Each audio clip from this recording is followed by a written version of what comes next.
Hi, I'm Dr. Ainslin. இன்னைக்கு நம்ம வாய் புற்றுநோய் பற்றி தெரிஞ்சுக்கலாம். வாய் புற்றுநோய் அப்படிங்கிறது உதடு, நாக்கு, நாக்கின் அடிப்பகுதி, கன்னத்து சதை, அன்னம் இந்த இடங்கள்லாம் வர பேர் தான் வாய் புற்றுநோய் அப்படின்னு சொல்லுவாங்க. ஸோ வாய் புற்றுநோயோட முக்கியமான காரணங்கள் அப்படின்னு பார்த்தோம் அப்படின்னா முக்கியமாக புகைப்பிடித்தல், புகையிலை பயன்படுத்துதல், புகைப்பிடிக்கிறதுலே ரிவர்ஸ் ஸ்மோக்கிங்னு சொல்லுவாங்க. புகையிலை யூஸ் பண்ணும்போது நம்ம உதட்டுக்கு கீழே அந்த புகையிலை வைக்கிறதுனால இன்னும் அதிகமான அளவில் அது கேன்சராக மாறுறதுக்கு நிறைய சான்சஸ் இருக்குது. இது மட்டும் இல்லை, சில நேரங்களில் ஷார்ப் டூத் ஒரு கன்னத்துலேயோ இல்லை நாக்குலேயோ அதிகமாக அது இரிட்டேட் ஆகிட்டே இருந்துச்சு, குத்திக்கிட்டு அது புண்ணாகிட்டே இருந்துச்சுன்னா அந்த மாதிரி புண்கள் கூட கேன்சராக மாறுறதுக்கு நிறைய சான்சஸ் இருக்குது. ஸோ புற்றுநோயோட அறிகுறிகள் என்னென்ன அப்படின்னு பார்க்கலாம்.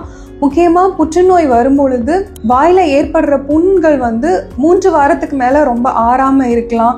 இல்லை வாயில் எரிச்சல் மாதிரியான சிம்டம்ஸ் ஏற்படலாம். வாயை திறக்கிறதுக்கு நிறைய சிரமங்கள் இருக்கலாம்.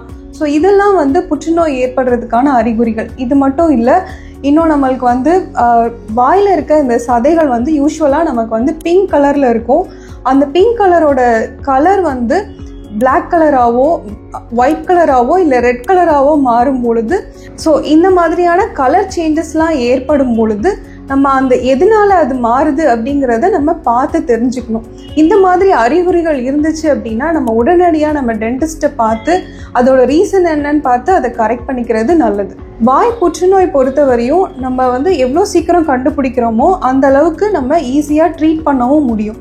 இந்த மாதிரியான அறிகுறிகள் உங்கள் வாயில் தெரிஞ்சுது அப்படின்னா உடனடியாக நீங்கள் உங்கள் டென்டிஸ்ட்டை பார்த்து அதோட கன்ஃபர்மேஷன்ஸ் லைக் பயாப்சி இல்லை எம்ஆர்ஐ இந்த மாதிரி பிளட் டெஸ்ட் எல்லாம் நம்ம எடுத்து அதை கன்ஃபார்ம் பண்ணிவிட்டு அதோட ட்ரீட்மெண்ட் லைக் சர்ஜிக்கல் ரிமூவல் பண்ணுறதா இல்லை ரேடியோ தெரப்பி பண்ணி அதை கரெக்ட் பண்ணிக்கிறதா இதெல்லாம் நம்ம பண்ணும் பொழுது சீக்கிரமாக ஓரல் கேன்சரை ரிவர்ஸ் பண்ணுறதுக்கு கூட சான்சஸ் இருக்குது. இன்னும் சில நேரத்தில் ப்ரீ கேன்சரஸ் கண்டிஷன்னு சொல்லுவாங்க. வாய் திறக்கிறதுல சிரமம் இதெல்லாம் ஆரம்ப கட்டத்தில் இருக்கும். இந்த ப்ரீ கேன்சரஸ் கண்டிஷன்லேயே நம்ம இதை ஐடென்டிஃபை பண்ணி அதற்கு கரெக்டான ட்ரீட்மெண்ட் எடுக்கும் போது ஈவன் நம்ம கேன்சரை கூட ப்ரிவென்ட் பண்ண முடியும். ஸோ உளுந்தூர்பேட் ரீஜன்லேயே நம்ம ஹாஸ்பிட்டலில் இந்த மாதிரி ட்ரீட்மெண்ட் பெஸ்ட்டாக நம்ம ப்ரொவைட் பண்ணிகிட்ருக்கோம். நீங்கள் இதை அவைல் பண்ணிக்கலாம்.